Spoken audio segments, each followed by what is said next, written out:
Estamos no ar através da TVC BH, a TV comunitária de Belo Horizonte, pelo programa Palavra Ética e também via internet, para refletir com você hoje sobre a postura das pessoas cristãs nas eleições. Votar em quem? Na vivência do Evangelho, fé em Deus e pé no chão, enfrentando desafios com palavra e ação. Já adianto, não vote em mercenários da fé. Na atual legislatura do Congresso Nacional, na Câmara Federal e no Senado Federal, existem mais de 100 deputados ou senadores que são pastores, a maioria dos quais integram a chamada bancada evangélica, bancada da Bíblia, com 203 deputados, que está associada às bancadas do Boi, com 210 deputados do agronegócio, e a bancada da Bala, do armamentismo. A maioria dos deputados e senadores pastores participam do Centrão, maioria ultraconservadora do Congresso Nacional, que sustenta o pior presidente que o Brasil já teve, se negando, inclusive, a tramitar mais de 160 pedidos de impeachment, apontando uma série muito grande de crimes de responsabilidade do atual presidente e praticando, com a cumplicidade do Poder Judiciário e do antepresidente, um crime gravíssimo, que é o orçamento secreto, distribuição de mais de 5 bilhões de reais do orçamento do governo federal sem transparência, alimentando currais eleitorais. Nas eleições de 2022, o número de pastores candidatos aumentou em mais de 15%. Ultimamente, eleição após eleição, está crescendo o número de pastores eleitos. Isto não tem melhorado a vida do povo. Aliás, tem piorado muito, pois assistimos a um predominante abuso do nome de Deus e da dimensão espiritual das pessoas, enquanto os religiosos eleitos apoiam políticas de morte como o agronegócio, brutalmente devastador do meio ambiente e gerador de 33 milhões de famintos, e a necropolítica do atual antepresidente. Na Bíblia e na fina flor de todas as religiões há um rechaço veemente à idolatria, que é adorar ídolos. A pior idolatria é tentar domesticar o Deus verdadeiro, Deus da vida, amordaçá-lo e usar linguagem religiosa com o objetivo escuso de manipular a fé das pessoas para fins de obter poder político e enriquecer-se. Os profetas e profetisas bradam contra a idolatria. Segundo a profecia de Oséias na Bíblia, os sacerdotes são os grandes culpados pela violência reinante. O povo percebe que os sacerdotes haviam se transformado em assassinos e se comportavam como bandidos em emboscada.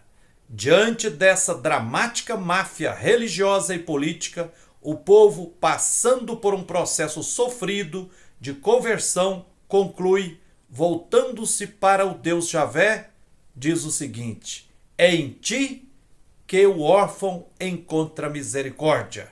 Está lá na profecia de Oséias. A hipocrisia e o cinismo dos sacerdotes na condução do culto fazem o povo descobrir que o caminho para a libertação não passa pelos sacrifícios, mas pela misericórdia. A conclusão é: misericórdia sim, sacrifício não.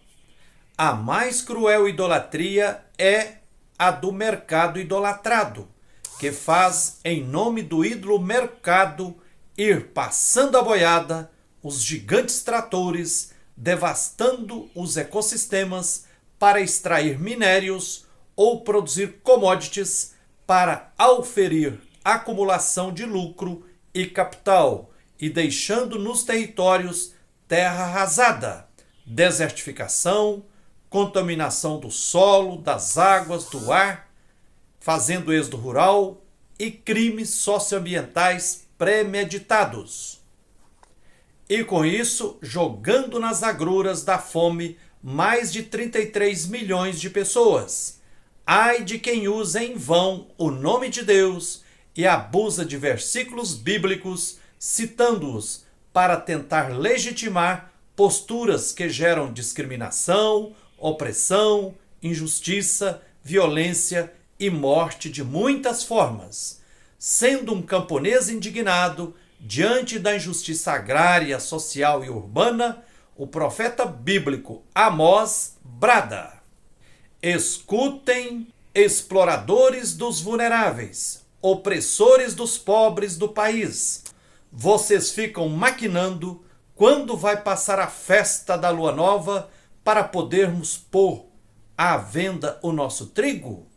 Quando vai passar o sábado para abrirmos o armazém para diminuir as medidas, aumentar o peso e viciar a balança, para comprar os fracos por dinheiro, o necessitado por um par de sandálias e vender o refúgio do trigo? Está lá em Amós capítulo 8.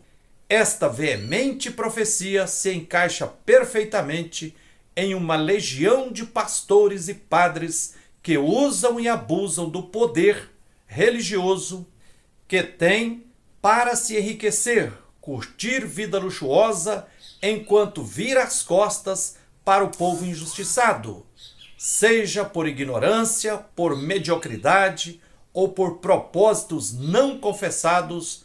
O que acontece atualmente em muitas igrejas é um descarado comércio, ou seja, uso e abuso do nome de Deus, invocado em vão, e a citação de versículos da Bíblia retirados dos seus contextos para justificar posturas discriminatórias, moralistas, absurdas e cumprir um objetivo não confessado, que é ajuntar e acumular cada vez mais dízimo, ofertas, muitas vezes induzindo viúvas e órfãos a doar o pouco que têm em busca de bênção, cura e conforto.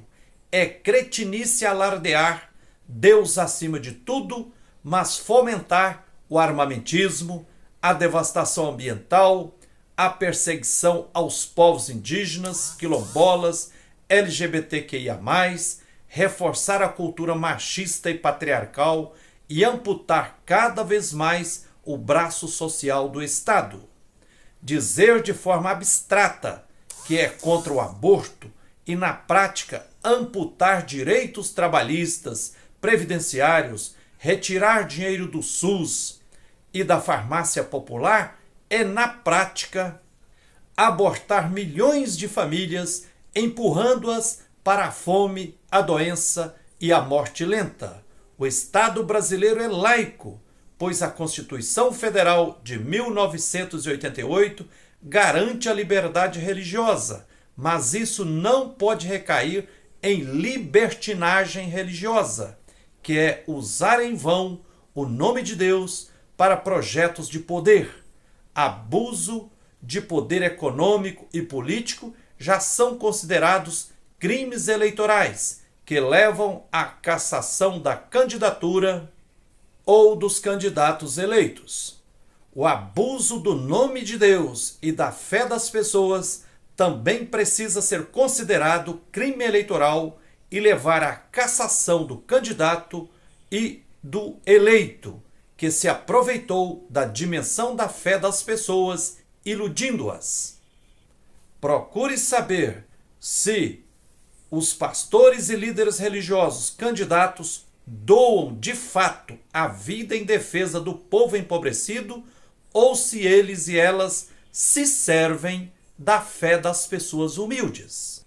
O que eles e elas estão fazendo para superar a fome de 33 milhões de brasileiros. Os candidatos religiosos apoiam as teses do antipresidente Bolsonaro? E não esqueçam de observar em quais partidos estão filiados. Se estão filiados em partidos do centrão, da direita ou da extrema-direita, partidos tais como PL, PSC, União, Patriota, Republicanos, PP, PROS, Avante, Partido Novo, Partido Podemos, DEM, PSL, PTB, PMDB e etc., não vote neles, pois com certeza são lobos em peles de ovelhas. Representam os interesses das grandes empresas e do grande capital. A palavra, o princípio básico do decálogo bíblico é: não matarás. Está lá em Êxodo, capítulo 20, versículo 3. Não merece o voto de uma pessoa que busca ser humana, que busca ser respeitosa, justa e solidária, um candidato que faz propaganda, fazendo alusão ao uso de armas e coloca um fuzil nas mãos de uma criança, dizendo que é melhor que feijão. De fato, pisoteia na fina flor da Bíblia, que nos exorta a construirmos uma sociedade com justiça e paz, com vida em abundância para todos e todas. As pessoas cristãs, sejam católicas ou evangélicas, pentecostais ou neopentecostais, não devem votar em candidatos que seguem a idolatria do dinheiro, nem seguir os pastores empresários da fé, que são traidores do Evangelho de Jesus Cristo, que viveu ensinando e testemunhando que ético é viver se doando aos outros na luta pelo bem comum e pela construção do reino de Deus a partir do aqui e do agora, o que passa necessariamente pela construção de condições objetivas que garantam vida e liberdade para todos e todas, sem discriminação. Voto tem consequência. Vote em candidatos de partidos da esquerda, pois a esquerda não é perfeita, mas é 1000 vezes melhor para o povo e para o meio ambiente do que a direita, que defende, via de regra, o status quo opressor capitalista. Vote em quem está comprometido com a luta por direitos humanos fundamentais. Lutas por terra, moradia, preservação ambiental, agricultura familiar, agroecologia, saúde e educação pública e tantas outras políticas públicas sociais.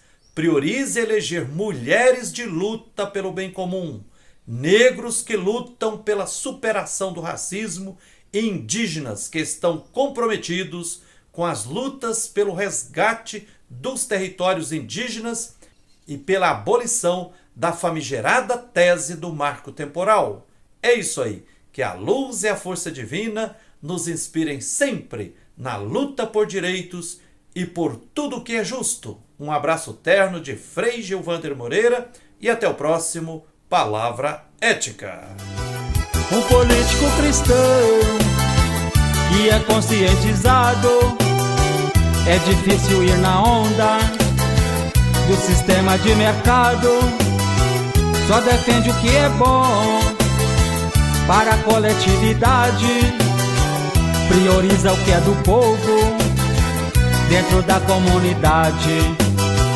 Na vivência do Evangelho, fé em Deus e pé no chão, enfrentando desafios com palavra e ação.